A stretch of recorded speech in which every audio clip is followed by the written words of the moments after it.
जब भी आप पढ़ने बैठ रहे हो ना, ये RQR ये हमेशा दिमाग में रखना। पहले R का मतलब है रिसोर्स। 90% एग्जाम में ये थ्योरी वैलिड है कि अराउंड 20% सिलेबस ऐसा होता है जिसमें से कि आपका 80% पोर्शन आ रहा होता है। हमारे घर की एक छत हुआ करती थी, बारिश हो रही थी, बहुत रोया था मैं उस दिन 1-1.5 घंटे, क्योंकि समझ नहीं आ रहा था कि लाइफ में और क्या बचा है। हमारे पड़ोसी एक समय पर परेशान होने लग गए थे कि आपके लड़के की क्या आदत है, ये सुबह के 4 बजे इतना तेज आखिर क्यों चिल्लाता है। वो जो हर क्रिएटर की ज़िंदगी में वो क्षण आता है जब उसे लगता है कि वो वायरल हो गया या वो उसका वीडियो ब्लास्ट हो गया, ऐसा कुछ आपके लाइफ में कब आया? जब पेरेंट्स कभी कभार कमेंट करते थे कि हमारा बच्चे का ये इस कॉलेज में एडमिशन हो गया है, बहुत बहुत शुक्रिया। इस देश के अंदर आप घूमे कहाँ हो? आपने अभी गाँव में गए हो कभी? आपने देखा है कि एक वो इंसान जो कि 3,500 रुपये दे रहा है उसके लिए वो भी ज़्यादा है। एक बच्चा अगर सोच रहा है कि मैं IIT के लिए भी तैयारी कर लूँ, 12th भी मैं क्लियर कर लूँ, उसकी अप्रोच क्या होनी चाहिए? अगर तुम कभी पढ़ रहे हो तो ऐसा करो, 3 घंटे जैसे पढ़ना है तो हर घंटे पे एक अलार्म लगा के रख लो फ़ोन के अंदर। आज हम AI यूज़ तो करते हैं, बट AI जो है वो एक ऐसी चीज़ है, मतलब वो आग से खेलने वाली चीज़ है।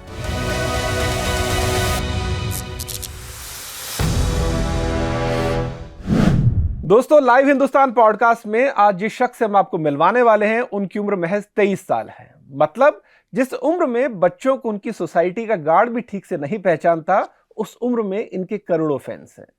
जिस उम्र में बच्चे 100 रुपए का कैशबैक आने पर खुश हो जाते हैं, उस उम्र में वो करोड़ों रुपए के ऑफर ठुकरा चुके हैं। इसके अलावा भी इनकी कहानी में इतना कुछ जानने को है कि अगर आपने ये पूरी बातचीत सुनी तो यकीन मानिए आप काफी कुछ सीख कर जाएंगे। तो स्वागत कीजिए कंटेंट क्रिएटर, एजुकेटर और मोटिवेशनल स्पीकर प्रशांत किरण का। प्रशांत, बहुत स्वागत है आपका। जी, थैंक यू वेरी मच। प्रशांत, कभी सोचा था 4-5 साल पहले कि मैं हिंदुस्तान जैसे एक प्लेटफॉर्म पे होऊंगा और कोई मेरा ऐसा इंट्रो दे रहा होगा? जिंदगी क्या बहुत तेजी से बदल गई? नहीं, मतलब 4-5 साल पहले तो बिल्कुल नहीं सोचा था, क्योंकि इतना आइडिया ही नहीं था ना कि हम इतनी रफ्तार से आगे बढ़ेंगे, इतनी सारी चीजें होंगी लाइफ के अंदर। बट अब देखता हूँ तो अच्छा लगता है। हाँ, नहीं बहुत, हमें भी बहुत अच्छा लगता है। प्रशांत, वैसे तो मुझे पता है कि आपको जो फॉलो करने वाले लोग हैं, आपके अकेले चैनल्स पे 15-20 मिलियन सब्सक्राइबर हैं, मतलब 1.5-2 करोड़ लोग तो आपके चैनल को फॉलो करते हैं, आपकी वीडियोस पता नहीं कितने देखते हैं। फिर भी इससे पहले कि मुझे लग रहा है कि बातचीत हम शुरू करें, एक थोड़ा सा ब्रीफ इंट्रो, अभी आप क्या कर रहे हैं उसके बारे में हमारे दर्शकों को बताएं, फिर मैं आपकी पूरी जर्नी से स्टार्ट करूंगा। तो नमस्कार, मेरा नाम प्रशांत किराड़ है। मैं अलवर, जो राजस्थान का एक शहर है, वहाँ से बिलोंग करता हूँ। अभी के समय पर मेरे खुद के जो चैनल्स हैं उस पर अराउंड 18 मिलियन के आसपास सब्सक्राइबर्स हैं। उसके अलावा एक ऑर्गेनाइजेशन है जिसका नाम नेक्स्ट टॉपर्स है, वो मेरी खुद की है, मतलब उसमें मैं एक को फाउंडर हूँ एक तरीके से, जिसके कई चैनल्स हैं। और आज के समय पर हम लाखों बच्चों को उस प्लेटफॉर्म की मदद से ऑनलाइन एजुकेशन दे पा रहे हैं। गुड। तो चलिए, अब मुझे लग रहा है कि बातचीत की एक जमीन तैयार हो गई। प्रशांत, आप ही के मैं एक इंटरव्यू में सुन रहा था, आपने कहा था कि 11th में जब आप थे तो एक मौका ऐसा भी था कि आपको डाउट हो रहा था कि मैं पास भी हो पाऊंगा या नहीं। बिल्कुल। और उसी के 3-4 साल बाद ऐसी सिचुएशन बनी कि आप लोगों को खुद पढ़ाने लगे और आपके पढ़ाने के स्टाइल से आपको कंपनी ऑफर करने लगी। आपके चैनल को शुरुआत में शायद ऑफर आया था कि कुछ करोड़ हमसे ले लो और अपना चैनल हमें दे दो। तो जो बच्चा पास होने लायक भी नहीं था 11th में, अचानक उसकी पढ़ाने की स्किल से दुनिया ऐसे क्या इंप्रेस हो गई, उससे करोड़ों देने लगी? क्या कुछ चेंज फिर आया 11th के बाद, या आपको क्या रियलाइज हुआ? नहीं, ये बात बहुत सच है। जब मैं 11th के अंदर था तो एक समय ऐसा था जब मुझे ऐसा लग रहा था कि शायद मैं क्लास पास भी नहीं कर पाऊंगा, क्योंकि जैसा कि सब एक मिडिल क्लास फैमिली का होता है ना कि बेटा या तो डॉक्टर बनेगा या तो इंजीनियरिंग करेगा। तो मैंने भी वही स्ट्रीम ले ली थी, PCM की। चलो इंजीनियरिंग करेंगे, IIT की तैयारी करेंगे। तो IIT की तैयारी करने की कोशिश तो कर रहे थे, बट फिर धीरे धीरे समझ आया कि ये कंपटीशन उतना आसान नहीं है जितना लगता है। लाखों बच्चे हैं जो कि बैठ रहे हैं और शायद आपसे बहुत इंटेलिजेंट भी हैं। तो धीरे धीरे बहुत डिमोटिवेशन फील हो रही है, लग रहा है कि होगा या नहीं होगा। तो वो स्थिति थी जहाँ पर 11th में ऐसा लग रहा था कि नहीं, अब तो पास होना भी बहुत मुश्किल है, बट जैसे तैसे पास हुआ। बट उसके बाद लाइफ ने एक ऐसा मोड़ लिया ना कि थोड़ी हिम्मत जुटाई, एक हौसला जुटाया कि अगर मतलब हर एक लड़का जो होता है एक मिडिल क्लास का ना, उसका एक ही सपना होता है कि अपने माँ बाप के लिए ना कुछ बहुत बेहतरीन करना है। एक दिन भी ऐसा है जब मैं अपने माँ बाप को एक शॉपिंग कॉम्प्लेक्स के अंदर लेके जाऊं और उनको जो पसंद आ रहा है ना, उनको पैसा ना देखना पड़े। क्या बात है। क्योंकि बचपन से वो चीज़ देखनी पड़ी है ना कि अगर आप एक जूता भी ले रहे हो तो आप देख रहे हो कि अच्छा ये 1000 रुपये का जूता है, ये 1200 रुपये का जूता है। तो वो सोच के साथ वहाँ से मेहनत करना, शुरू करा अपने कॉलेज के अंदर ही, यूट्यूब चैनल बनाया जिसके अंदर स्टूडेंट्स को गाइड करना, मोटिवेट करना स्टार्ट करा, क्योंकि मेरा मन ऐसा था कि मुझे अपने जब मैं स्टूडेंट था उस समय पर कोई ऐसा शिक्षक नहीं मिल पाया शायद जिसने मेरी लाइफ में बहुत मदद करी हो। ठीक है। तो मुझे वो एक शिक्षक बनना था, मुझे एक वो गाइड, मोटिवेटर, वो सब बनना था। तो मैंने उसी चीज़ के लिए मेहनत करी, बच्चों की लिए वीडियोस बनाई, लेक्चर्स बनाए, बहुत सारी चीज़ें करी। वो समय भी था मुझे याद जब आज भी है वो तो खैर, कि कभी रात के 3 बज रहे हैं, 2 बज रहे हैं, 4 बज रहे हैं और मेरा जो स्टूडियो है उससे आवाज़ आई जा रही है क्योंकि मैं शूट कर रहा हूँ कॉन्टिन्यूसली। बिल्कुल। तो क्या होता है ना कि सर्दियों का जो दिन होता है उसमें आवाज़ इधर उधर जाती है। तो जब मैं अपने घर से शूट करता हूँ तो बगल में जो हमारे पड़ोसी हैं उनके आवाज़ जाती है। हाँ। तो सुबह 4 बजे मैं शूट कर रहा हूँ और जब मैं रिकॉर्डिंग, कब की बात है? ये आज से 3 साल पहले की बात है। हाँ, तो अब जब मैं शूट करता हूँ तो गला जो होता है, मैं बहुत तेज बोलता हूँ जब मैं लेक्चर्स वगैरह रिकॉर्ड करता हूँ, तो आवाज़ जाती है बहुत तेज सर्दियों में एकदम आवाज़। तो हमारे पड़ोसी एक समय पे परेशान होने लग गए थे कि आपके लड़के की क्या आदत है, ये सुबह के 4 बजे इतना तेज तेज आखिर क्यों चिल्लाता है। तो उनको उस समय पर समझाया तो नहीं जा सकता था, लेकिन नहीं, मेहनत थी काफ़ी उस समय पर। और मुझे ऐसा लगता है कि वो मेहनत आज इस जगह पर लेकर आ गई है ना कि आज अगर मैं कहीं पर अपने माता पिता को ले जा रहा हूँ तो मुझे वो प्राइस टैग नहीं देखना पड़ता, उससे बड़ी चीज़ फिर कुछ होती नहीं है। बिल्कुल। क्या लगता है, आपने खुद ये बात कही कि जब आप ऑनलाइन क्लास लेते हैं तो ऐसा भी होता है 5 से 7 लाख बच्चे भी ऑनलाइन आके आपके लेक्चर सुनते हैं।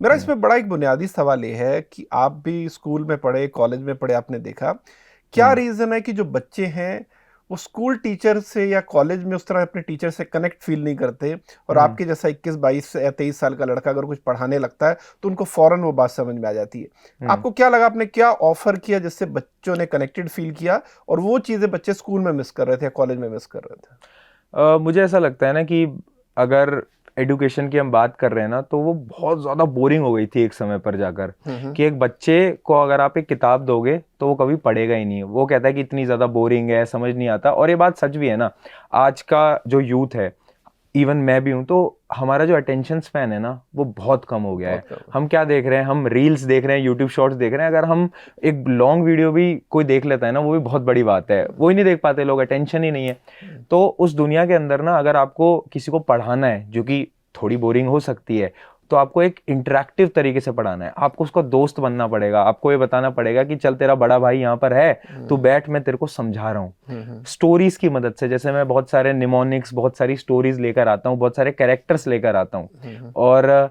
मतलब ये चीज मैंने सीखी है कि एजुकेशन पढ़ाना नहीं है, वो कहीं ना कहीं थिएटर से रिलेटेड है। जैसे एक्टर्स एक्टिंग करते हैं, वही एक्टिंग, वही कैरेक्टर्स आपको लाने पड़ते हैं और क्लासेस के अंदर चीजें समझानी पड़ती हैं, तो उससे बच्चों को बहुत पसंद आता है और बहुत इजीली समझ आता है। तो मैं तो स्टोरीज की मदद से उन्हें समझाता हूँ और वो उनको क्लिक होता है, उन्हें ऐसा लगता है कि नहीं, ये मेरे बड़े भैया हैं जो मेरी मदद कर रहे हैं। तो आपका कहना है कि आप ऐसी कोई उनको नई बात तो बता नहीं रहे हो, बताने की गुंजाइश भी नहीं है, जो है वही बताना है, लेकिन जो बताने का तरीका है, जहां आप उनकी अटेंशन होल्ड कर पा रहे हैं, वो ज्यादा इंपॉर्टेंट है। बिल्कुल, सारा गेम अटेंशन होल्ड का है, क्योंकि अटेंशन नहीं है, ये बहुत बड़ी रियलिटी है। मतलब इतने सारे आप रिसर्च पेपर देखोगे तो उसके अंदर ये रियलिटी पता चलती है कि आज का जो युवा है उसका अटेंशन स्पैन 30 सेकंड भी नहीं है। वो 30 सेकंड की एक रील को देख के भी स्किप कर देता है। क्यों? क्योंकि उसको उधर भी अटेंशन नहीं लग पा रहा है। हाँ। तो वो 1-1.5 घंटे का लेक्चर आखिर कैसे देखेगा? हाँ। अगर वो उसके लिए इंटरेस्टिंग नहीं होगा तो। बिल्कुल। और अटेंशन पे जो तमाम तरह की रिसर्च है वो कहती है कि अटेंशन स्पैन सिर्फ 6 से 7 सेकंड का हम लोगों का रह गया है।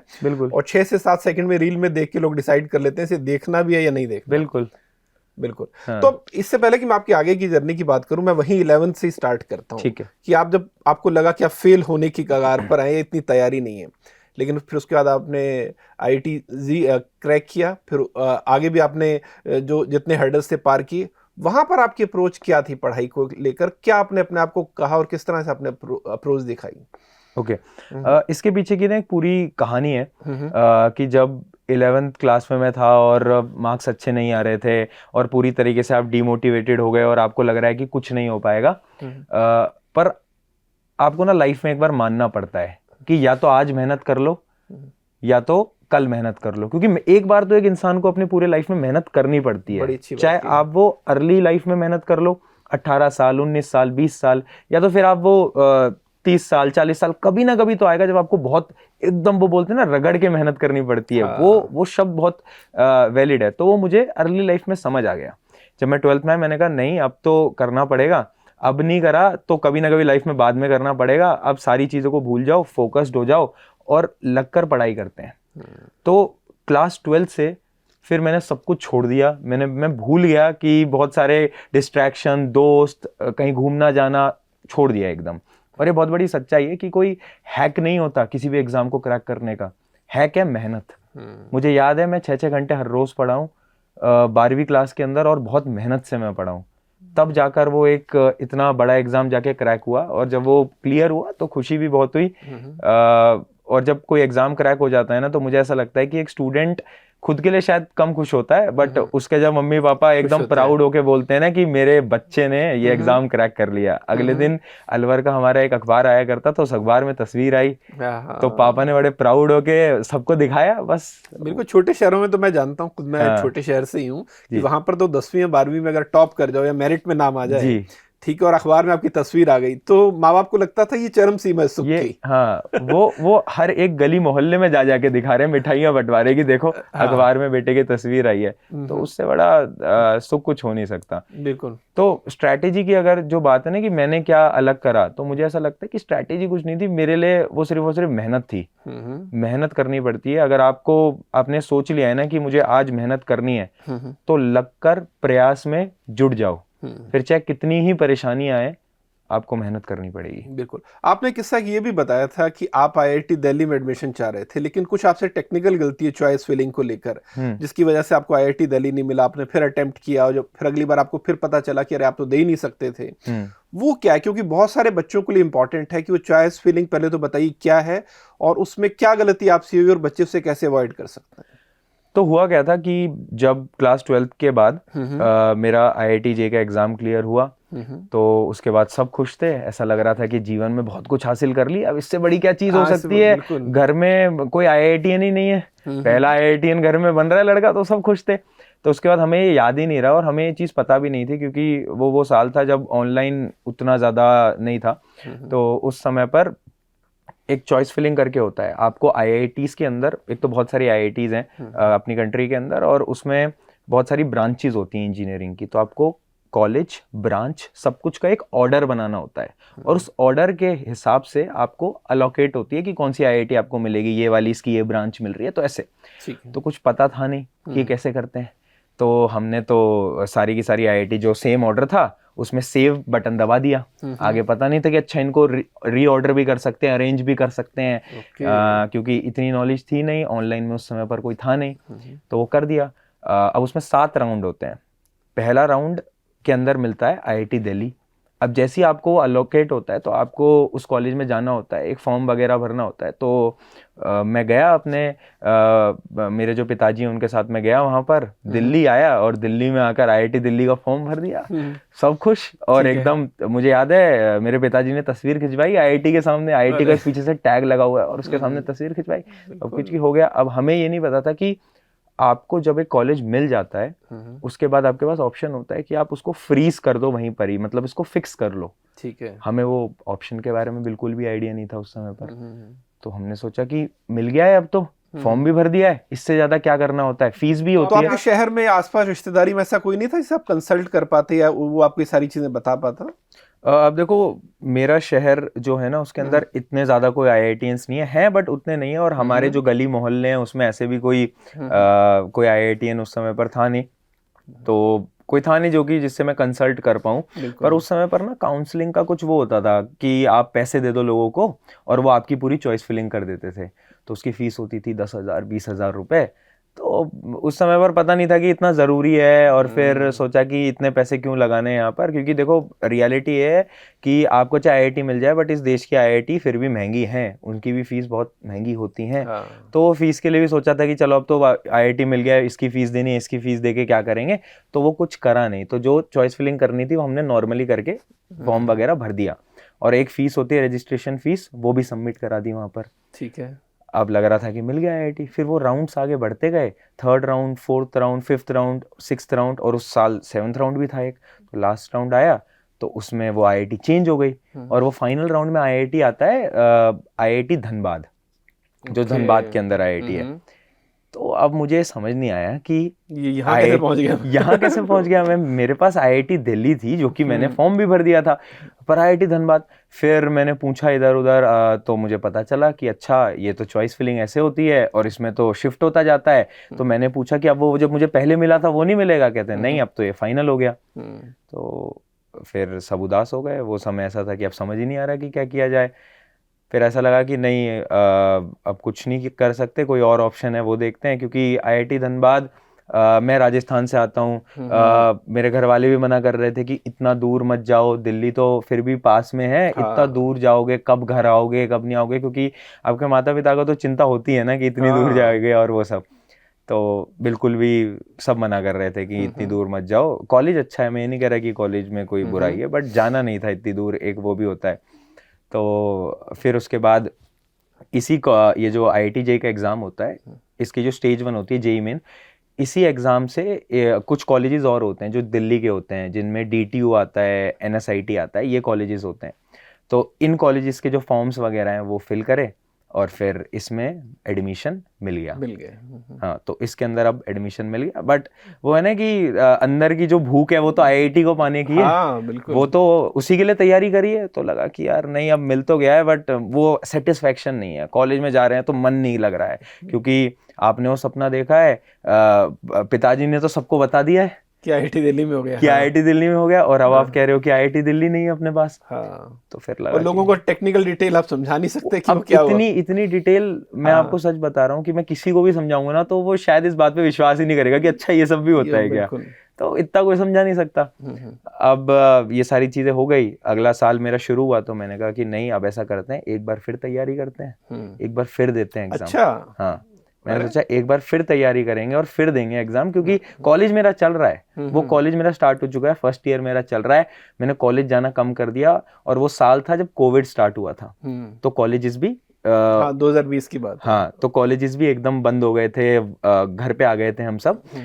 तो उस समय पर मैंने सोचा कि ये एक अपॉर्चुनिटी हो सकती है मेरे लिए, तो क्योंकि मैं घर पे हूँ और कॉलेज जाना नहीं पड़ रहा, क्यों ना मैं पढ़ाई करूँ और एग्जाम फिर से देता हूँ। तो फिर मैंने ये एग्ज़ाम दिया। अब इसकी 2 स्टेजेस होती हैं, JEE मेन, JEE एडवांस। मैंने पहला एग्ज़ाम दिया। अब जैसे ही वो एग्ज़ाम दिया तो वो क्लियर हो गया। पहला तो एकदम बहुत अच्छी परसेंटाइल आई और वो क्लियर हो गया। पर जो दूसरा एग्ज़ाम है उसी से IIT मिलना है।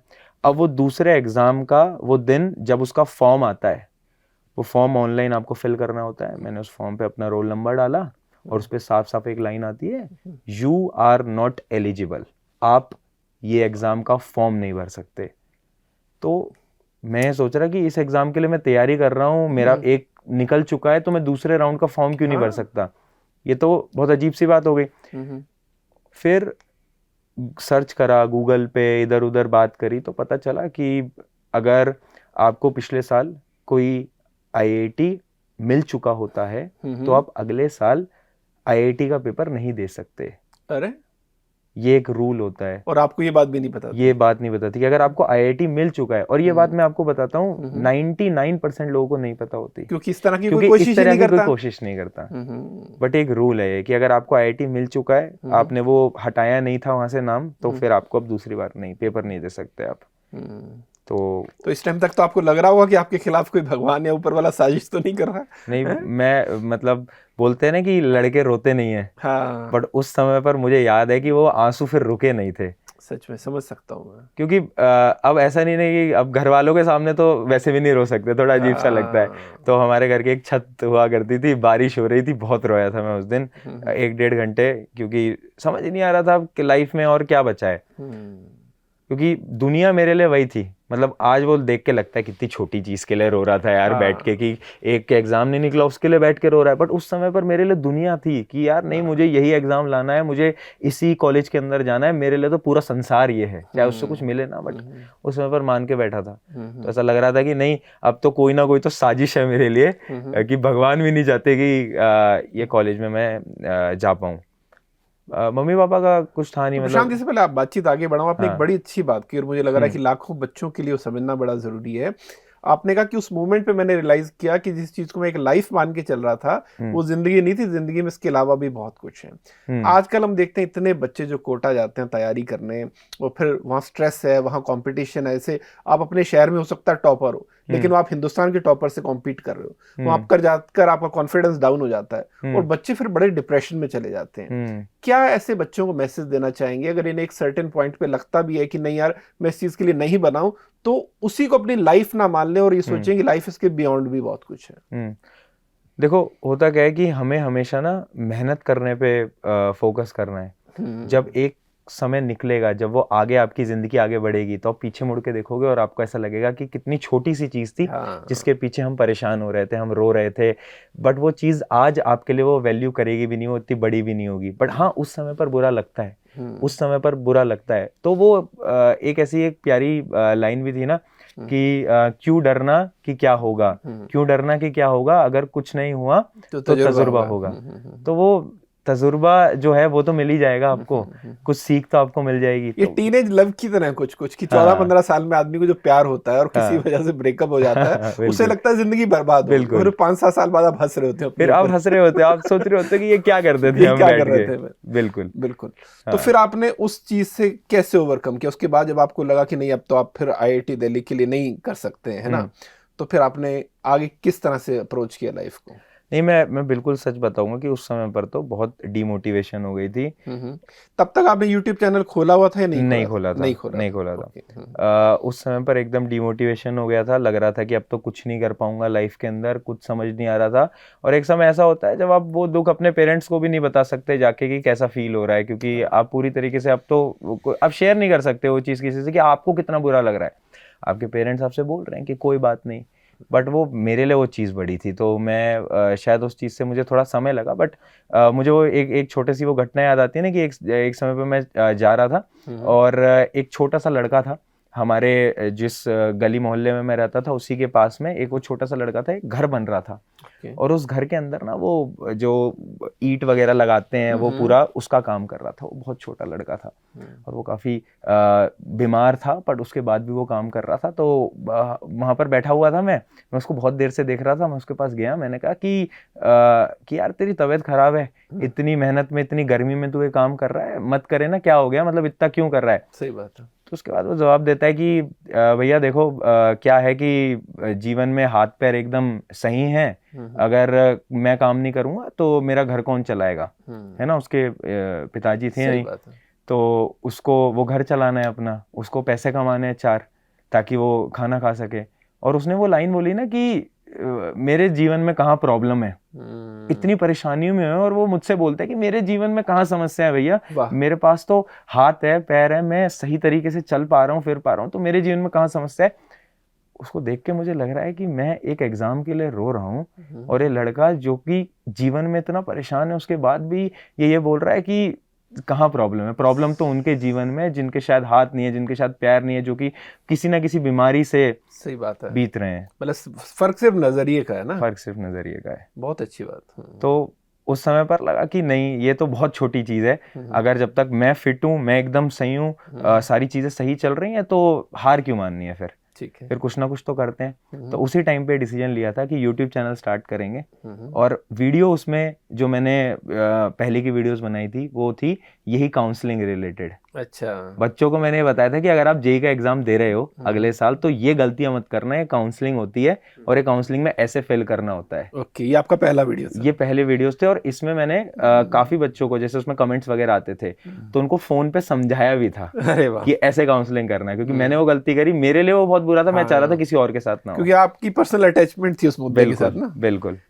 तो फिर शुरू में तो आपने ये वीडियो बना दिया कि नहीं इस चीज की अवेयरनेस होनी चाहिए, लेकिन तब क्या ये भी उसी वक्त एक ख्याल आया था कि नहीं मुझे कुछ और चीजें भी YouTube चैनल पे बतानी है, पढ़ाना भी है? पढ़ाने का ख्याल कब आया फिर? वो ऐसी बात थी कि धीरे धीरे चीज़ें आगे बढ़ती गई। मुझे ऐसा लगने लगा कि इस चीज़ में बहुत मज़ा आ रहा था कि जब बच्चे आपके कमेंट करते हैं ना उस पर कि बहुत मदद हो गई, थैंक यू भैया, है ना। और जब पेरेंट्स कभी कभार कमेंट करते थे कि हमारा बच्चे का ये इस कॉलेज में एडमिशन हो गया है, बहुत बहुत शुक्रिया, तो मुझे लगा कि ये तो बहुत अच्छा फील हो रहा है, एक मोटिवेशन सी मुझे मिलने लगी। मुझे लगा कि यार क्या पता यही डायरेक्शन है लाइफ की। तो मैंने फिर वहाँ से पढ़ाना शुरू करा, यूट्यूब पे ही लेक्चर्स बनाना स्टार्ट करा। उस समय पर तो ऐसा सच कुछ था नहीं, तो एक पेन और एक टैब लिया था लिखने वाला, तो उससे ऐसे पढ़ा के बनाता था। फिर धीरे धीरे एक स्मार्ट बोर्ड लिया, बड़ा कैमरा खरीदा, फिर वो चीजें सब आती गई। उस वक्त आप अपनी इंजीनियरिंग भी कर रहे थे, इंजीनियरिंग और अपने वीडियो भी बना रहे थे। बिल्कुल बिल्कुल बिल्कुल। क्या बात है। लेकिन वीडियो एकदम से तो चलते नहीं है। नहीं, बहुत तो फिर वो भी अपने आप में एक डिमोटिवेशन है दूसरी तरह की, बहुत बार, है ना। बहुत तो बार। वो जर्नी कैसी थी? क्योंकि यहाँ बहुत सारे ऐसे भी लोग हैं जो कंटेंट क्रिएटर भी हैं, है ना, उनकी अलग डिप्रेशन है, उनके अपने स्ट्रगल है। उस बारे में बताइए फिर, जब आपको लगा नहीं है मुझे कंटेंट बनाना है, पढ़ाना है बच्चों को, वो जर्नी आपकी कैसी थी? ये कंटेंट क्रिएशन की एक बहुत बड़ी रियलिटी है कि अगर व्यूज नहीं आएंगे तो बहुत बुरा लगेगा। हाँ। व्यूज आ जाएंगे तो बहुत अच्छा लगता है कि अरे व्यूज आ गए हमारे पास। बट एक समय बाद ना मुझे ये चीज़ क्लियर थी कि अब व्यूज आए या ना आए, मुझे तो पढ़ाना है, मुझे बच्चों को समझाना है, मुझे गाइड करना है, मोटिवेट करना है, वो मैं करता रहूंगा। मेरा निरंतर प्रयास ये रहेगा कि मैं मदद कैसे ना कैसे बच्चों की कर पाऊं। तो फिर मैंने जब एक बार ये माइंडसेट बना लिया कि अब तो करना है, जैसे हो सके वैसे करना है। मुझे लगता है कि कहीं ना कहीं शायद मैं लकी था, थोड़ा सा आशीर्वाद होता है भगवान का कभी कभार, आपके माता पिता का, तो वो एक आशीर्वाद की वजह से वो डायरेक्शन सही मिलती गई। और बहुत लोगों का भी उसके पीछे हाथ होता है। अच्छा। अकेले की कभी कोई सक्सेस नहीं होती, उसमें बहुत लोग होते हैं जिन्होंने आपकी कहीं ना कहीं छोटी सी छोटी मदद करी होती है। कुछ लोग थे जिन्होंने कभी शुरू के दिनों में कैमरा लेने में मदद करी थी, तो वो सब लोगों की शायद नहीं, बड़ी अच्छी बात है प्रशांत, आप इतनी कम एज में ये ग्रेटिट्यूड का भाव रख रहे हैं कि नहीं इंसान, हम लकी हैं कि हम वहाँ, हमारी जगह कोई और भी हो सकता था ना। बिल्कुल बिल्कुल बिल्कुल। तो वो मोमेंट फिर कब आया, वो क्षण कब आया जब आपको लगा कि नहीं यार, ये अब मुझे यहाँ पर ये रिस्पॉन्स मिल गया है, या मैं इतनी ऑडियंस की अटेंशन ग्रैब कर पा रहा हूँ, अब मुझे यहीं पर रहना है? क्योंकि जैसे मैंने कहा कि सफर आसान तो है नहीं, आप वीडियो बना रहे हैं, हजारों लाखों वीडियो पोस्ट हो रहे हैं यूट्यूब में, दुनिया को क्या पता कि कौन प्रशांत किराड़ है, वो क्या बात कर रहा है। वो क्षण कौन सा था जब आपको लगा कि नहीं इतने लोग तो मुझे देख रहे हैं, अब मैं कुछ करूंगा? वो कॉलेज भी चल रहा था उस समय पर साथ में, और यूट्यूब भी चल रहा था साथ में। एक समय ऐसा आया कि पढ़ाने में इतना मजा आने लगा और व्यूज वगैरह भी आने लगे, तो थोड़ा बहुत यूट्यूब से पैसा भी आने लगा। अच्छा। हाँ, जब क्योंकि देखो बात ऐसी है कि हमारे माता पिता ना हमें बस गरीब नहीं देखना चाहते हैं। हमारे माता पिता हमारे सपनों के खिलाफ कभी है नहीं। वो बस ये चाहते हैं कि, क्योंकि उन्होंने इतनी परिस्थितियां देखी हैं कि वो ये चाहते हैं कि हमारा बच्चा कभी गरीब नहीं रहना चाहिए, वो अपने पैरों पे खड़ा होना चाहिए। उनके लिए मेन वो था। तो शुरू में तो मेरे माता पिता भी बोलते थे कि क्यों बना रहा है, क्या मिलेगा, इंजीनियरिंग कर ले, डिग्री में बहुत पैसा मिलेगा, पैकेज मिलेंगे, ये होगा वो होगा। शुरू में वो बोलते थे, बट उसके बाद एक समय ऐसा आया जब YouTube से थोड़ा बहुत पैसा आने लगा, तो मैंने अपने माता पिता को गिफ्ट करा कुछ।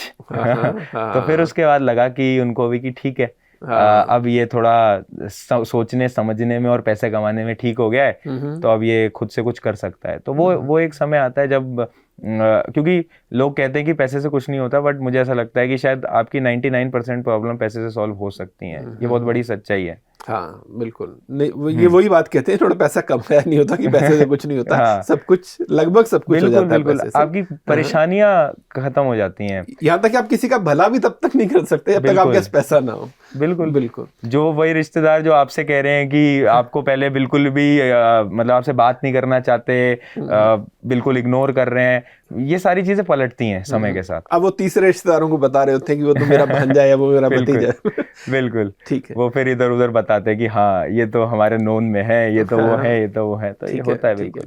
और वो जो हर क्रिएटर की जिंदगी में वो क्षण आता है जब उसे लगता है कि वो वायरल हो गया या वो उसका वीडियो ब्लास्ट हो गया, ऐसा कुछ आपके लाइफ में कब आया, या सब कुछ ग्रेजुअली होता गया? मुझे नहीं लगता कि कभी कोई एक वीडियो वायरल हुई है, ऐसा कभी फेज आया नहीं है। धीरे धीरे व्यूज इंक्रीज होते गए, लोग जुड़ते गए। और शुरू में आपने क्या पढ़ाना शुरू किया था फिर? शुरू में मैंने साइंस से ही शुरुआत करी थी। अच्छा, किस स्टैंडर्ड में? मैंने सबसे पहले 11th 12th ये जो जेई जो जिस एग्जाम को मैंने क्रैक करा था, मैंने सोचा था कि इसी पे ही पढ़ाएंगे, एंड ये सब चीज़ें मैंने स्टार्ट करा था। फिजिक्स, मेनली फिजिक्स पढ़ाना स्टार्ट करा, कुछ केमिस्ट्री के भी पढ़ाना मैंने स्टार्ट करा। फिर उसके बाद धीरे धीरे, क्योंकि जो 9th और 10th के जो स्टूडेंट्स होते हैं ये बड़े परेशान रहते हैं अपनी लाइफ के अंदर, क्योंकि वो एक एज ऐसी होती है ना जब आपके हार्मोन्स भी बड़े पीक पे होते हैं, सारी चीजें आपके दिमाग में आएंगी, और उस समय पर पढ़ाई करना, बोर्ड एग्जाम पहला जीवन का, वो बड़ा टफ होता था। तो मैंने सोचा कि इन स्टूडेंट्स की भी मदद करते हैं, तो फिर उनके लिए साइंस पढ़ाना स्टार्ट करा।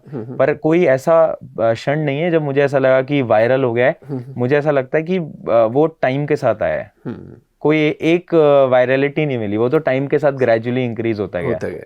बिल्कुल बिल्कुल। आपने जो बच्चों की बात की 9-10 के, से पहले कि मैं और आपके पढ़ाने पर आऊं, ये बताइए जो 15-16 साल के बच्चे होते हैं, इनके सामने बड़ा चैलेंज जो आपने कहा ना यही है कि इसी उम्र में प्यार भी हो रहा है, इसी उम्र में दोस्तों के साथ घूमने का मन भी कर रहा है, सब कुछ खाने का मन भी इसी उम्र में कर रहा है, और यही उम्र अगर आपने अपने करियर पे ध्यान नहीं है तो फिर हो सकता है सारी जिंदगी परेशान होती है। तो आप बच्चों को क्या सजेस्ट करते हैं, क्योंकि आप मोटिवेशनल वीडियो भी बनाते हैं, कि वो अपनी प्रायोरिटी कैसे तय करें, और दूसरा कौन सी टेम्पटेशंस है, क्योंकि टेम्पटेशंस तो बहुत सारी है ना, जैसे मैंने कहा, उनसे किसको बिल्कुल ही किनारे कर देना कि नहीं इस तरफ तो झांकना ही नहीं है, क्या सलाह देते हैं? या बैलेंस करने की अप्रोच क्या बताते हैं? ये बात एकदम सही है कि मतलब हमारे एक तो करिकुलम ही ऐसा है ना कि ये एक ही ऐसी उम्र है जब हार्मोन्स भी पीक पे हैं, प्यार भी होगा इस समय पर, पढ़ाई करना भी जरूरी है, गुस्सा भी आएगा, थोड़े से माता पिता के साथ जो संबंध होते हैं वो भी खराब होने लगते हैं। ये सबसे उम्र है, और स्पेशली इसमें 9th और 10th के बच्चे सब होते हैं। ये जब भी बच्चे मेरे पास आते हैं ना, ये डाउट हमेशा लेकर आते हैं, और आप कभी नोट करना कि शायद स्कूल के टीचर से कोई उतना खुल के बात नहीं कर पाता। मैं आज भी बच्चों से मिलता हूँ तो वो बच्चे मेरे से एकदम खुल के बात करते हैं, और वो मुझे सर नहीं बोलते, वो भैया बोलते हैं। तो वो मुझसे बोलते हैं, अरे प्रशांत भैया मेरे साथ ना ये हुआ है, कुछ बता दो कि कैसे किया जाए। तो मैं हर बार बोलता हूँ कि जब भी आप डिस्ट्रैक्टेड हो किसी भी चीज को लेकर, लाइफ के अंदर कोई भी चीज आप डिस्ट्रैक्टेड हो, आपको उस समय पर खुद से पूछना है कि आज मेरे लिए क्या इंपॉर्टेंट है। अगर हम डेली खुद से सवाल पूछते हुए चलेंगे ना कि अभी मेरे लिए क्या इंपॉर्टेंट है, तो हमारा दिमाग उसका उत्तर खुद ब खुद देता जाएगा कि आज मेरे लिए क्या इंपॉर्टेंट है। ये हम बस पूछते चलें खुद से हर रोज, क्योंकि बहुत दिन ऐसे आते हैं जब हम इतना भटक जाते हैं कि हम ये खुद से पूछते ही नहीं है कि आज मुझे करना क्या है। हम जिंदगी के फ्लो में बहते जाते हैं, हमें ये याद ही नहीं रहता कि आज हमें क्या, आज मेरे लिए जरूरी क्या है। आज मेरे लिए जरूरी शायद मेरी पढ़ाई है मेरे लिए जरूरी, तो वो आंसर खुद ब खुद अंदर से आने लगता है। तो मैं उनको बोलता हूँ कि तुम खुद से सोचो कि तुम्हारे लिए आज क्या जरूरी है, तुम्हें खुद आंसर मिलेगा। और डिस्ट्रैक्टेड होना कुछ गलत नहीं है। मुझे ऐसा लगता है कि थोड़ा सा इसका वो बना दिया गया है कि अरे इतनी कम उम्र में डिस्ट्रैक्शन हो रहा है, ये हो रहा है, वो हो रहा है, सबके साथ हुआ है। मैं उस उम्र में था, मेरे साथ भी हुआ है, मतलब ये तो बहुत कॉमन है, सबके साथ हुआ है। तो इस चीज से, लेकिन यार सॉरी आपको बीच में रोकूंगा प्रशांत, लेकिन मुझे ऐसा लगता है कि हर आदमी जो है अलग अलग चीजों से कैसे डील करता है, उसकी इमोशनल कैपेसिटी भी अलग होती है। बिल्कुल। कुछ लोग ऐसे हो सकते हैं 17 साल की उम्र में जो किसी के साथ प्यार करते हुए पढ़ाई पर भी फोकस कर सकते हैं। कुछ लोग बेचारे ऐसे हो सकते हैं कि उनको लग रहा है मैं पढ़ाई पर तभी फोकस कर पाऊंगा जब मैं कुछ और रिश्ता ना रखूं। बिल्कुल। तो आदमी को खुद भी तो अपनी नेचर समझनी चाहिए ना कि मेरी नेचर क्या। अगर मैं बैलेंस करना नहीं जानता हूं तो फिर मुझे प्रायोरिटी तय करनी होगी कि ये तो मैं छोड़ ही दूंगा या यहाँ तो मैं झांकूंगा नहीं। बिल्कुल बिल्कुल। हाँ, नहीं ये बात भी सही है कि सबका अपना अपना इमोशनल स्टेटस होता है कि आप कैसे चीजों को परसीव करते हो, कैसे चीजों के बारे में सोचते हो, और कैसे खुद को बैलेंस कर पाते हो। ये भी एक बहुत इंपॉर्टेंट पॉइंट है। तो ये हर इंसान, हर व्यक्ति का बहुत अलग अलग है। बिल्कुल। तो इस पे तो डिपेंड करता है हर एक स्टूडेंट के लिए। चलिए, अब वो क्षण कब आया जिसकी बहुत सारी चर्चा होती है, आपने भी कहा कि दुनिया ने आपको रिकॉग्नाइज करना शुरू किया, एडटेक कंपनियों ने करना शुरू किया, और उनको लगा कि आप इतनी बड़ी एसेट बन चुके हैं कि अब इस एसेट को एक्वायर कर लिया जाए। क्या हुआ था और ये कब की बात है? ये एक समय ऐसा आया, मतलब मैंने 2020 में जैसे YouTube चैनल स्टार्ट कर दिया था, तो उसके 3 साल बाद, क्योंकि जब उस समय पर वीडियोस वगैरह काफ़ी चलने लग गई थी, 2023 के आसपास की बात होगी, तो उस साल में काफ़ी अच्छे बच्चे जुड़ गए थे, काफ़ी चैनल्स हो गए थे धीरे धीरे। बहुत बच्चे पढ़ते थे उस समय पर, एंड आज भी पढ़ते हैं, बट उस समय पर भी बहुत पढ़ने लग गए थे। तो फिर काफ़ी एडटेक कंपनीज हैं जो कि काफ़ी बड़े लेवल पे उस समय पर चल रही थी, है ना, जिनके पास कई करोड़ों रुपए अपने पास वो लेके चलते थे। तो काफ़ी कंपनीज ने बुलाया, और काफ़ी कंपनीज ने बोला भी कि ये एक मतलब आप हमें अपना चैनल दे दो, ये जो आपका चैनल है इस पे हम आपके साथ अपने और भी टीचर्स ले आएंगे, आपको पूरी टीम दे देंगे और आप वहाँ से पढ़ा पाओगे, और आपको बस कुछ नहीं करना है, आपको बस इस चैनल के साथ साथ हमारा एक ऐप और है, उस पे आ जाना है, और हम आपके एडवर्टीजमेंट्स, बैनर्स और सोशल मीडिया के जितने भी ऐड होते हैं उन सब में चीज़ों को रख देंगे। तो वो एक समय भी आया। मैं झूठ नहीं बोलूंगा, चीजें बहुत टेम्पटिंग लगती थी। बहुत टेम्पटिंग लगती थी। वो आपको बुलाते हैं एक ताज होटल के अंदर, इतनी अमीर होटल के अंदर, मैंने नहीं देखी थी वो चीज़ें। मतलब मैं ऐसा नहीं बोलूँगा कि मेरे लिए बहुत सिंपल था, बहुत कॉमन था, नहीं देखा था मैंने कभी, मेरे को नहीं पता था। तो वो चीज़ें देख के हर एक इंसान थोड़ा टेम्प्ट होता है, इंसान को लगता है कि ये तो बहुत अच्छी अपॉर्चुनिटी हो सकती है। फिर मैं अपने पेरेंट्स के साथ बता रहा हूँ कि मम्मी पापा ऐसा हो गया, तो मम्मी पापा तो कह रहे हाँ ले ले, क्या हो गया, ये तो बहुत अच्छी बात है। मतलब उनके लिए तो ऐसा है ना कि जो काम आज तक शायद किसी जनरेशंस में किसी ने नहीं करा। कुछ साल पहले हम काउंसलिंग के 10,000 रुपए नहीं दे रहे थे क्योंकि हमें 10,000 ज्यादा लग रहे थे, और आज बेटा कह रहा है कि मुझे वो कंपनी कुछ करोड़ दे रही है, तो माता पिता के लिए तो प्रोसेस करना भी बहुत मुश्किल है। बिल्कुल, उनके लिए तो ये है कि ये तो जनरेशंस चेंज करने वाली चीज है ना, आप इसको आप कर लोगे तो ये तो बहुत ज्यादा हो जाएगा। तो ऐसा लग रहा था कि ले लेते हैं, बट पता नहीं क्यों अंदर से वो एक आपकी गट फीलिंग होती है, एक आपका दिमाग होता है और एक आपकी आवाज आती है आपके दिल से। तो कभी कभार ना जब जीवन का एक बहुत गहरा निर्णय लेना हो ना, तो कभी कभार दिल की सुन लेनी चाहिए। मैं तो बस इतना बोलूंगा कि वो एक आवाज आती है कि यार नहीं, मतलब शायद आप इस चीज के लिए नहीं बने हो, कुछ खुद से करेंगे या फिर कुछ डिफरेंट करेंगे, जो प्रॉब्लम्स हैं उन पे काम करना है। तो एक अंदर से आवाज आ रही थी, दिमाग तो बार बार कह रहा था कि नहीं ले लेते हैं, इतनी बड़ी चीज शायद लाइफ में मिले ना मिले, शायद गलत डिसीजन होगा, बहुत बेकार डिसीजन होगा, बट वो फिर वो दिल से आवाज आ रही थी कि नहीं करना, तो फिर वो नहीं लिया गया कभी।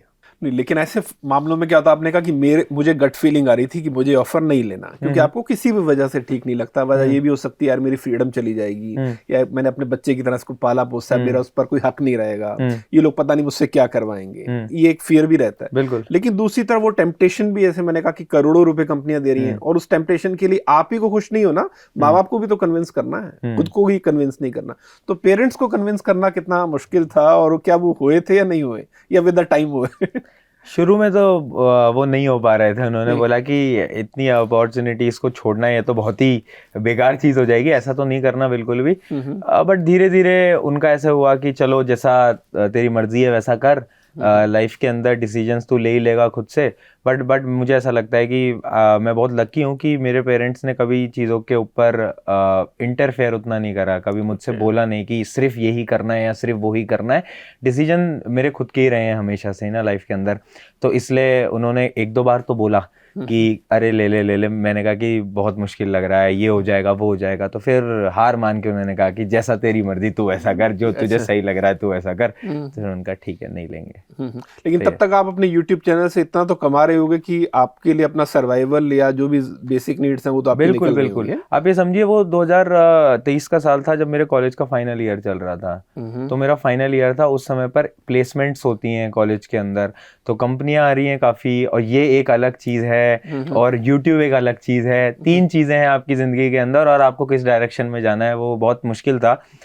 तो उस समय पर पेरेंट्स का था कि ये कर ले या तो ये कर ले या तो ये कर ले, क्या करेगा बता दे थोड़ा। बट फिर मैंने डिसीजन लिया कि नहीं YouTube। हाँ ये बात भी सही है कि वहां से उस समय तक पैसा ठीक ठाक आ रहा था कि अच्छी तरीके से निकाल सकते हैं। टीम भी बना दी थी उस टाइम पे मैंने, कुछ लोगों की एक छोटी सी टीम, तो हम सबकी सैलरी दे पा रहे थे, बस वो लग रहा था कि ठीक है। बहुत बढ़िया, बहुत बढ़िया। तो आज प्रशांत बताइए, आपकी एक तो मेन चैनल जो XP हब के नाम से आपके नाम से है ना, उस पर तो 10 मिलियन सब्सक्राइबर हैं आपके। तो किस तरह का कंटेंट, क्योंकि ऑफ लेट जो मैंने देखा आप मोटिवेशनल वीडियोस उसमें ज्यादा डाल रहे हैं, बाकी कुछ आपके चैनल ऐसे हैं जिसमें आप 11th और 12th के बच्चों को पढ़ाते हैं, कुछ पे 9th और 10th को पढ़ाते हैं।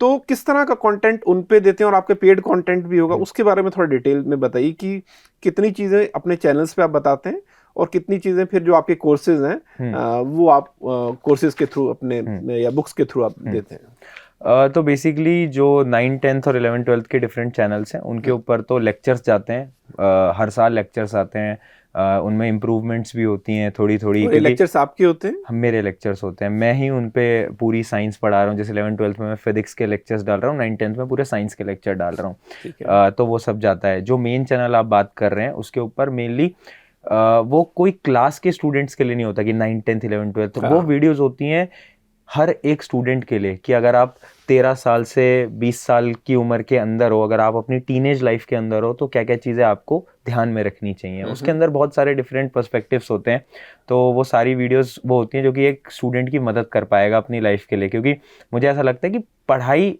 एक चीज़ है, बट स्किल्स और चीज़ों के बारे में जानना, अलग अलग चीज़ों के बारे में बात करना। जैसे कि एक टॉपिक होता है ये टीनेज लव, जो आप बात कर रहे थे। मैंने कुछ दिनों पहले ही ना इसके ऊपर एक वीडियो डाली, और जब मैं ये वीडियो की सोच रहा था ना, तो मेरी टीम ने बोला कि आप एक टीचर हो, आप टीनेज लव के ऊपर बात करते हो, अच्छे नहीं लगोगे।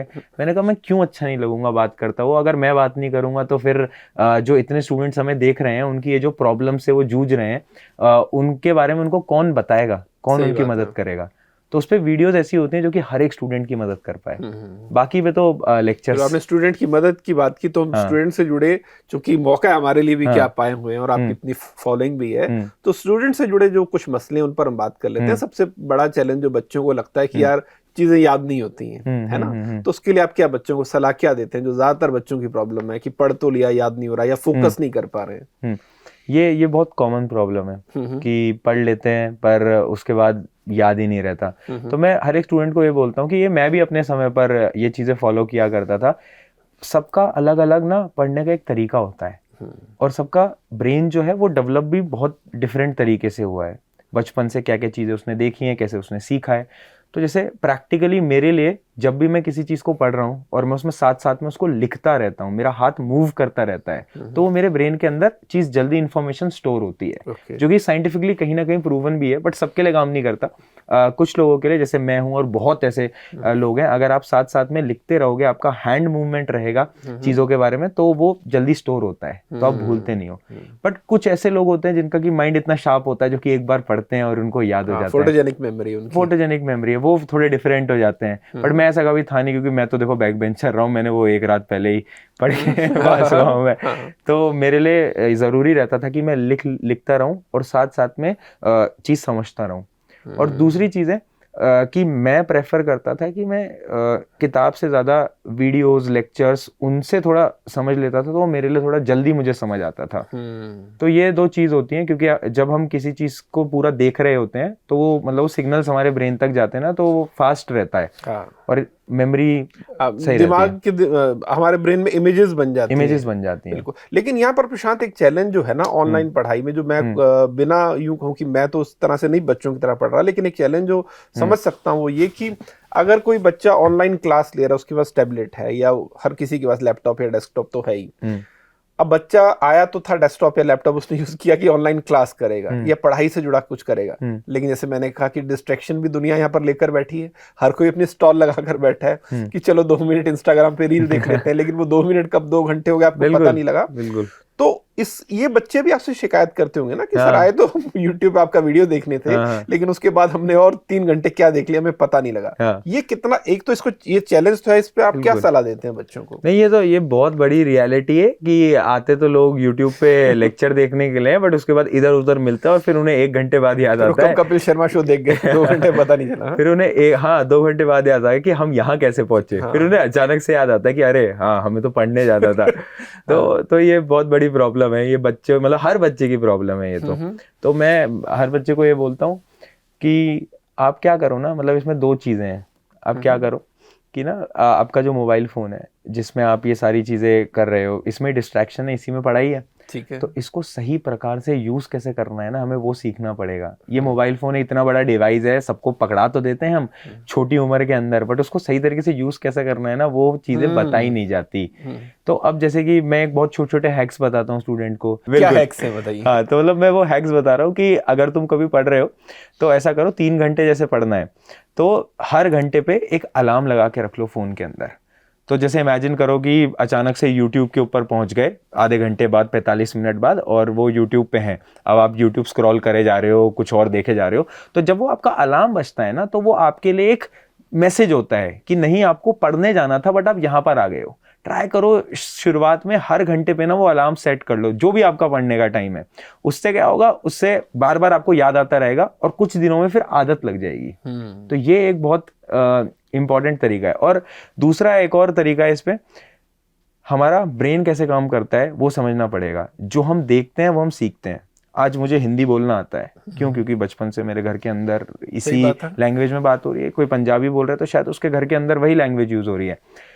ऐसे आपका ब्रेन काम करता है। सिमिलरली आप यूट्यूब, इंस्टाग्राम, जो भी प्लेटफॉर्म चलाते हो, उस पर आप किस प्रकार का कंटेंट देखते हो, जो भी आप देख रहे हो ना, उसी हिसाब से आपका दिमाग काम करता है। अगर आप पूरे समय कुछ ऐसा देख रहे हो जो कि अनप्रोडक्टिव है, बेकार है, तो आपका दिमाग में वही पूरे समय आता रहेगा और वैसे ही आपकी प्रोसेसिंग होगी। बट अगर आप कुछ ऐसा कंटेंट देख रहे हो जो कहीं ना कहीं इंस्पायरिंग है, मोटिवेशनल है, किसी की छोटी सी कहानी, तो उससे क्या होगा कि आपको इंस्पिरेशन मिलेगी और आपका दिमाग भी उस तरफ पे जाएगा। इसको दूसरे शब्दों में हम कहें कि खाने में जिस तरह से अगर आप गलत चीज कंज्यूम करेंगे तो आपका शरीर उसी तरह हो जाएगा, उसी तरह अगर आप ब्रेन में भी कंटेंट वाइज भी अगर आप गलत चीज कंज्यूम करेंगे तो आपका दिमाग भी उस तरह से अनहेल्दी हो जाएगा, या आपका जो थॉट प्रोसेस है वो भी दूषित हो जाएगा उस तरह से। बिल्कुल बिल्कुल। यहाँ पर एक जो और बच्चों के सामने जो चैलेंज आता है, या अगेन की बहुत सारे बच्चे सपोज किसी भी क्लास में जब एंटर करते हैं तो कुछ लोगों को तो सारी जिंदगी समझ नहीं आता कि सिलेबस को अप्रोच कैसे करना है, कैसे पढ़ना है, शेड्यूल कैसे बनाना। और कुछ बच्चे इतने लकी भी नहीं होते। बहुत सारे बच्चे हैं इस देश में जो बेचारे इतने लकी नहीं कि घर पे पेरेंट गाइड कर पाए, या वो इतने अच्छे स्कूल में पढ़ रहे हैं कि वहाँ टीचर गाइड कर पाए। क्या उन बच्चों को आप कहेंगे? एक बच्चा अगर सपोज 12th में आया, 11th में आया, और 12th में अगर स्पेशली आया, वो सोच रहा है कि मैं IIT के लिए भी तैयारी कर लूँ, 12th भी मैं अपना बोर्ड भी क्लियर कर लूँ, उसकी अप्रोच क्या होनी चाहिए? मैंने एक छोटा सा किस्सा बताता हूँ, उसकी मदद से मैं समझाता हूँ कि ये कैसे हो पाया। जब मैं IIT की तैयारी कर रहा था उस समय पर मैं क्या करता था कि मैं किताब लेता था, उस किताब को मैं पढ़ने बैठता था। तभी एक दोस्त आता था मेरा, बोलता था ये बुक अच्छी नहीं है, ऐसा कर कि तू ये वाली बुक से पढ़ ले। तो फिर मैं वो किताब लेके आता था, वो पढ़ता था। फिर एक महीने बाद कोई और दोस्त आता था, वो कहता था इससे सवाल नहीं आते, सवाल तो इस किताब से आते हैं। फिर मैं वो पढ़ता था। तो इतना बड़ा बंडल बन गया था घर में किताबों का, और मैं सोच रहा हूँ कि इसमें से एक ऐसी किताब नहीं है जो मैं कंप्लीट कर पाया हूँ। तो फिर मैंने एक हैक निकाला, और वो मैं हैक बताता हूँ, उसको हम बोलते हैं RQR। जब भी आप पढ़ने बैठ रहे हो ना, ये RQR ये हमेशा दिमाग में रखना। पहले R का मतलब है रिसोर्स, कहाँ से हमें पढ़ना है। 1 टीचर और 1 बुक। रिसोर्स सॉर्ट कर लिया कि इसी किताब से पढ़ेंगे, इसी टीचर से पढ़ेंगे। चाहे दोस्त बोले ये बढ़िया है, वो बढ़िया है, नहीं, रिसोर्स हमारा फिक्स है। दूसरा Q यानी क्वेश्चन। क्वेश्चन प्रैक्टिस जो भी हमें करनी है, या फिर जो भी हमें पढ़ना है, वो हम क्वेश्चंस वगैरह कहाँ से लगाएंगे, एक किताब उसके लिए फिक्स कर दी। अब नहीं जाना हमें इधर उधर, मार्केट में नहीं घूमना है, हमें दोस्तों से नहीं पूछना है। तीसरा है रिवीजन, क्योंकि बिना रिवीजन के कभी भी कोई एग्जाम क्रैक नहीं किया जा सकता। तो रिवीजन के लिए देख कर रखो कि आप कैसे रिवीजन कर रहे हो, आप खुद के नोट्स बना रहे हो, किसी और के नोट्स ले रहे हो, जो भी आपका डिफरेंट तरीका है, पर रिसोर्स एक ही होना चाहिए। तो ये RQR स्ट्रैटेजी जिस दिन मुझे समझ आई, मुझे लगा ये तो बेस्ट है। अब इधर उधर नहीं घूमना, अब अपने सिलेबस को कंप्लीट करना है 1 book, 1 teacher and 1 revision material से, बस। तो आपका कहना कि चीजों को लेकर ज्यादा टाइम तक कंफ्यूज नहीं रहना है ना, उसको, वरना दिमाग में बहुत क्लटर इकट्ठा हो जाता है। आपको लग रहा है कहां से पढ़े, तो इस समस्या से जल्दी निकलो, जल्दी तय कर लो कि मुझे इस टीचर से पढ़ना है, इस किताब से पढ़ना है, क्योंकि वो उसमें आपका टाइम वेस्ट होने से बच जाएगा। बिल्कुल। एक प्रशांत और थ्योरी जो हर जगह लागू होती है 20-80 वाली, कि आपको जो 80% रिजल्ट है आपके 20% एफर्ट से आपको मिलते हैं। पढ़ाई में भी क्या इस तरह की कोई थ्योरी लागू होती है कि जो सिलेबस है उसमें से मोटा जो चंक है 20%, अगर हम वहां पढ़ें तो वहीं से 80% क्वेश्चन आते हैं, या कुछ ऐसा? 90% एग्जाम में ये थ्योरी वैलिड है कि अराउंड 20% सिलेबस ऐसा होता है जिसमें से कि आपका 80% पोर्शन आ रहा होता है। ये बहुत बड़ी रियलिटी है। और ये बच्चे कैसे पता लगाएं? ये बच्चे कौन सा 20% डिपेंड कर रहा है वो किस एग्जाम की तैयारी कर रहे हैं। ठीक है। क्या करना होता है कि जो भी आपके पास्ट ईयर के पेपर्स वगैरह होते हैं, जो भी आपके पेपर हो रखे हैं पिछले साल, उससे पिछले साल, वो आपको एक बार स्टडी करने होते हैं, वो आपको देखना होता है। और आजकल तो सोशल मीडिया की ऐसी दुनिया है, AI की हम बातें कर रहे हैं, तो मुझे नहीं लगता कि अब तो ये पता लगाना मुश्किल है। ये तो हमें आज के समय पर टेक्नोलॉजी या AI आंसर दे देगा कि सबसे इंपॉर्टेंट टॉपिक्स बता दो इस बुक में से, तो वो सारे इंपॉर्टेंट टॉपिक वो खुद छाट के दे देता है। अच्छा। तो वो सारे इंपॉर्टेंट टॉपिक्स अगर आप पढ़ लेते हो ना, तो उससे आपका 80% पेपर बन के आता है। ये बहुत बड़ी सच्चाई है, और बहुत बच्चे से पढ़ते भी हैं आज के समय पर, बहुत स्मार्ट हो गए हैं बच्चे। मैं बच्चों से बात करता हूँ तो वो बताते हैं कि इन टॉपिक से हमने पढ़ा था, पेपर भी हमारा हो गया और हमने क्लियर कर लिया। तो आजकल लोग बहुत यूज कर रहे हैं। तो आपने AI की बात की, इसी से सवाल एक ये भी है कि जो AI जिस तरह से दुनिया को बदल रहा है, पढ़ने के तरीके को बदल रहा है, काम करने के तरीके को बदल रहा है, बहुत सारी जॉब शायद रही ना, बहुत सारे काम भी ना रहे, तो ये आप इस चैलेंज को कैसे देख रहे हैं? क्या पढ़ाते वक्त इस बारे में कुछ ख्याल रखते हैं कि AI का क्या रोल होने वाला है, और कौन सी चीजें हो सकता है 5-7 साल बाद वो काम ही जब नहीं रहेगा, या उस तरह की इंफॉर्मेशन किसी को हासिल करने की जरूरत ही नहीं है? AI का चैलेंज और अपॉर्चुनिटी कैसे देख रहे हैं आप आने वाले वक्त में? मुझे ऐसा लगता है कि आज हम एआई यूज़ तो करते हैं और वो यूज़ करना ज़रूरी भी है, बट एआई जो है वो एक ऐसी चीज़ है, मतलब वो आग से खेलने वाली चीज़ है, वो बहुत डेंजरस है। क्योंकि आज के समय पर वैसे भी बहुत लोगों की वो नौकरियां हटा ही रहा है, और धीरे धीरे जिस एडवांस लेवल पे वो जाएगा तो बहुत लोगों की लाइफ में इम्पैक्ट आने वाला है, ये बहुत बड़ी सच्चाई है। तो एआई जो है वो लाइफ में चेंजेस लाएगा, जॉब्स भी जाएंगी, बट अगर किसी इंसान ने आज उस एआई को नहीं समझा तो शायद कोई और इंसान जिसको एआई आता है वही उसको रिप्लेस करेगा। क्योंकि आज मैं आपको रियलिटी बताऊं, हमारी टीम में भी ऐसे बहुत लोग हैं जो कि एक काम करते थे, आज वो 3 काम करते हैं। क्यों? क्योंकि उनके बहुत सारे काम एआई की वजह से आसान हो जाते हैं। क्या बात है। तो आप ये समझिए कि एक इंसान 3 लोगों के काम कर रहा है। क्यों? क्योंकि उसको वो टेक्नोलॉजी आती है। तो आज के समय पर सीखना बहुत जरूरी हो गया है। बट अगर मैं टीचिंग की बात करता हूँ, हाँ, इन फ्यूचर टीचिंग के अंदर रोल होगा एआई का। कहीं ना कहीं हम भी उन फीचर्स पे काम करते हैं, जैसे कि जो बच्चों के डाउट्स होते हैं उसको क्यों ना एआई की मदद से रिजॉल्व कर दिया जाए। बच्चों को अगर कुछ चीज समझ नहीं आई है तो वापस से एआई की मदद से उनको समझा दिया जाए।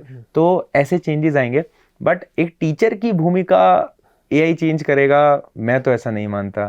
शायद कभी ऐसा हो जाए आज से 10-15 साल बाद। लेकिन क्या एआई से बच्चों को मदद तो मिल रही है ना? लेकिन एक स्टडी ये भी है कि ये बच्चों को मानसिक तौर पर थोड़ा आलसी भी बना देगा, है ना? जिस प्रॉब्लम को सॉल्व करने में हो सकता है पहले आप खुद एक उस पर एक थॉट देते, आधा घंटा बैठते, 15 मिनट बैठते, जो भी कॉम्बिनेशन है वो ट्राई करते।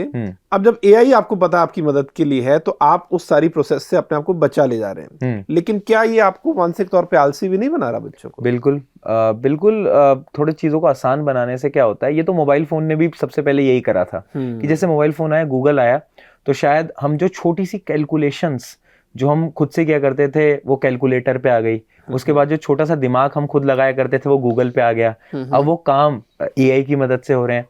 तो यस, ये बात सच है कि कहीं ना कहीं जनरेशन्स में ये प्रॉब्लम आती है कि वो थोड़े रिलेटिवली वीक होते जाते हैं। बट द पॉइंट इज कि अगर किसी ने वो चीज नहीं सीखी तो फ्यूचर में उनके लिए बहुत प्रॉब्लम देने वाला है। तो एआई इज अ डेंजरस, जैसे मैंने आपको स्टार्टिंग में बताया ना कि वो आग से खेलने वाली चीज है, बट खेलना सबको पड़ेगा, कोई अवॉइड नहीं कर सकता उस चीज को। बिल्कुल बिल्कुल। प्रशांत, चूंकि आप मोटिवेशनल वीडियो भी बनाते हैं और जैसे मैंने कहा कि बहुत ही कम टाइम में जब आदमी एक नेक्स्ट लेवल पे चला जाता है तो बहुत सारी चीजें उसकी जिंदगी में बदलती भी है। साइकोलॉजी में एक टर्म होती है डिलेड ग्रेटिफिकेशन, है ना, कि हमें बहुत जल्दी संतुष्ट नहीं हो जाना। लेकिन ज्यादातर लोग हो जाते हैं संतुष्ट। कि सपोज कोई आदमी जैसे कहा कि कल तक अगर उसने घर पे देखा कि 10-20 हज़ार रुपये देखना भी बड़ी बात थी, अचानक से अगर 2 लाख 5 लाख आ जाए तो उसको लगता है जिंदगी में और क्या चाहिए। लेकिन एक मिडिल क्लास बच्चे के लिए अपने आप को ये समझाना कि नहीं यार, ये 5 लाख 10 लाख बड़ी चीज तो है, लेकिन मुझे इस पर नहीं रुकना, और मुझे इवन कि 2 करोड़ या 10 करोड़ पे भी नहीं रुकना, मुझे अपनी लाइफ को एक बड़ा पर्पस देना, हायर पर्पस देना और उस दिशा में जाना है। ये कितना बड़ा चैलेंज था, क्योंकि आपकी जो पूरी जर्नी है, मुझे लग रहा है आप जो पढ़ा रहे हैं, ऊपर वाले ने जो माँ सरस्वती की जो कृपा है, आपकी कम्युनिकेशन स्किल्स हैं, ये पीछे अगर आप उससे पूछें, बड़ी चीज है वो डिलेड ग्रेटिफिकेशन की है कि हम बहुत जल्दी संतुष्ट नहीं हो गए। लोग तो 10,000 की नौकरी के बाद 25,000 पर भी बड़ी जल्दी संतुष्ट हो जाते हैं। उनको लगता है जिंदगी में और कुछ करने की जरूरत नहीं, छोटे शहर में नौकरी लग गई, अब कहीं नहीं जाएंगे, है ना। लेकिन आपको लगा कि नहीं, मुझे संतुष्ट नहीं होना। वो अंदर मुझे बताइए उस बारे में प्रशांत क्या सोचते हैं, और वो अंदर से क्या थॉट प्रोसेस आपका उस बारे में? नहीं, मतलब मुझे स्टार्टिंग में तो ये बहुत लगता था, क्योंकि एक ऐसे घर से आ रहे हैं ना जब हमने नहीं देखा उतना पैसा, और जब उतना पैसा आता है तो थोड़ा तो लगता है कि यार इतना पैसा भी होता है क्या। हाँ, बिल्कुल। लोग इतना पैसा भी कमा रहे हैं क्या? वो मीम भी तो चलता है, इतने पैसे होते हैं, इतने पैसे सच में होते हैं क्या? तो वो शुरू में तो बहुत लगता था देखकर। बट एक चीज है, मुझे एक छोटी सी वो मतलब मेरा एक किस्सा है छोटा सा, कि जैसे एक बार एक एग्ज़ाम ख़त्म हुए थे हमारे बोर्ड एग्ज़ाम के। तो जब बोर्ड एग्ज़ाम हो जाते हैं ना, तो मैं सेंटर्स पे जाता हूँ जहाँ पर बच्चे बाहर निकलते हैं, तो उनके माता पिता होते हैं वहाँ पर। तो मैं गया था, इसी साल की बात है। इस साल जब मैं सेंटर के बाहर गया ना, तो वहाँ पर पूरा भीड़ लग गई। पूरा वो रोड शुरू से लेकर अंत तक 100 मीटर का रोड पैक हो गया था। जब आप वहां गए? मैं वहां गया था, और वहां पर बच्चे तो बाहर निकल रहे थे, बट उनके पेरेंट्स पहले से थे। तो उनके पेरेंट्स आके बता रहे हैं कि हमारा बच्चा सुबह आपकी लाइव देख रहा था, मैराथन देख रहा था, हम भी उसके साथ जग के देख रहे थे। क्या बात है। और जो आप इतनी मेहनत कर रहे थे उसके लिए, वी आर वेरी थैंकफुल। और वो सब हम देख रहे हैं, पूरा रोड बंद हो चुका है, वहां से पुलिस ने वहां से बाहर निकाला हमें। तो वो देखा ना, तो पुलिस को भी लगा हुआ कि अचानक कोई फिल्मी सेलिब्रिटी आ गए, कौन आ गए। बिल्कुल बिल्कुल। तो जब ऐसे किस्से होते हैं ना, तो ऐसा लगता है कि लाइफ में ना यही कमाना था। सही बात है, पैसा नहीं कमाना था, ये कमाना है लाइफ में। क्योंकि मुझे ऐसा लगता है कि जीवन में देखो, पैसा बहुत लोग कमा रहे हैं, ऐसा नहीं है। अपने देश के अंदर कितने ऐसे लोग होंगे जो कि मुझसे कई करोड़ों रुपए ज्यादा कमा रहे हैं, बट मैं एकदम प्राउड होकर सामने देख कर ये बोल सकता हूँ कि जितना प्यार मैंने कमाया शायद वो बहुत कम लोगों ने कमाया होगा। तो वो मेरे लिए बहुत डिफरेंट है। जो प्यार हमने कमाया है वो बहुत कम लोग हैं इस देश के अंदर जो आप कह रहे हैं कि जो कमाया। काम है उस काम को करने से एक जिंदगी का जो मकसद समझ में आता है, और जो लोगों का प्यार आपको जिंदगी की सार्थकता महसूस करवाता है कि मेरी जिंदगी का एक पर्पस है, एक सार्थकता है, उससे बड़ा कुछ भी नहीं है, पैसा भी नहीं है। बिल्कुल भी नहीं, बिल्कुल भी नहीं। वो जो फील आता है ना, मतलब मैं हर साल जीना चाहता हूँ उस फील को। मैं आज भी काम करता हूँ ना, तो मुझे वो याद आता है वो पल, और मैं चाहता हूँ कि नहीं, अब और मेहनत करेंगे, अगले साल फिर पढ़ाएंगे पूरा ये साल, और जब अंत में बच्चों से मिलेंगे ना तो बहुत मजा आएगा। बिल्कुल। तो वो फील है मेरे लिए। तो मुझे ऐसा लगता है कि जो आप पूछ रहे थे ना कि कंट्रोल कैसे है इन चीजों को लेकर, यही मेन मोटिवेशन है। मोटिवेशन आपके लिए ये है कि आप इस प्यार के लिए काम कर रहे हो। पैसा भी जरूरी है, वो तो ऑब्वियस ही बात है कि पैसा तो एक जरूरी है, बट पैसा एक समय तक होता है ना, कि एक लिमिट तक कि आपके पास पैसा है, सबको पता लेकिन है। अभी तो आप खुद भी यंग हैं, 23 साल के हैं, 23 साल की उम्र में बच्चे के सब वो मन में करता है कि ठीक है यार, मैं काम से ब्रेक ले लेता हूँ, 10 दिन गोवा घुमाते हैं, या अभी काम करना ही नहीं है। जैसे मैंने कहा, और टेम्पटेशंस है दुनिया में तमाम तरह की, क्योंकि पैसा कमा रहे हैं तो उसको एंजॉय भी तो करेंगे ना। लेकिन साथ में अगर जब हम इतना काम हाथ में ले रखा है तो वो काम भी हमसे डिसिप्लिन भी मांग रहा है, वक्त भी मांग रहा है, तो ये अभी कैसे बैलेंस हो पा रहा है? मैं आपको सही बताऊं तो बैलेंस नहीं होता। बिल्कुल भी बैलेंस नहीं होता। और मैं कोई इसमें कोई झूठा दावा नहीं करूंगा कि मुझसे बैलेंस हो जाता, नहीं होता। बहुत दिन होते हैं जब मैं नहीं सोता, बहुत दिन होते हैं जब एक एक दो दो दिन की नींद निकल जाती है, और कभी 4 बजे, कभी 5 बजे, कभी 2 घंटे की नींद, कभी 3 घंटे की नींद, ऐसा भी हो जाता है। और ये जो वेकेशंस और ये ट्रिप्स होती हैं, ये मैं जब भी जाता हूँ, या तो मतलब मैंने एक उसूल बना रखा है कि साल में 2 बार अपने मम्मी पापा को कहीं ना कहीं घुमा के लेके आना है, क्योंकि ये मेरा है कि बचपन से हम ज्यादा कहीं गए नहीं थे, तो मेरा है कि नहीं, इनको घुमाना है मुझे हर जगह, जहाँ जहाँ पे मैं ले जा सकता हूँ, जितना समय है मैं ले जाना चाहता हूँ। बच्चे सुन रहे हैं, देखिए ये भी प्रशांत की कितनी अच्छी बात है। इतने व्यस्त रहते हैं, उनका कहना उसमें भी मैं 2 बार छुट्टी लेता हूँ, तो ये नहीं कि दोस्तों के साथ घूमने जा रहा हूँ या गर्लफ्रेंड को लेके जा रहा हूँ, मम्मी पापा को लेके जा रहा हूँ। और मुझे लग रहा है आदमी जिंदगी में बड़ा तभी बनता है जब उसकी सोच या में एक बड़प्पन या यूं कहूं की गहराई होती है। आपकी शायद ये सोच ही आपको आगे लेके गई है। नहीं, मतलब मुझे ना वो टाइम याद आ जाता है ना कि जब जो मेरी माँ है वो मेरे साथ सुबह जगा करती थी जब मेरा एग्जाम था। उनका तो एग्जाम भी नहीं है, वो मेरे साथ सुबह 4 बजे जगी हुई है। हमारे साथ भी ऐसा होता था, है ना।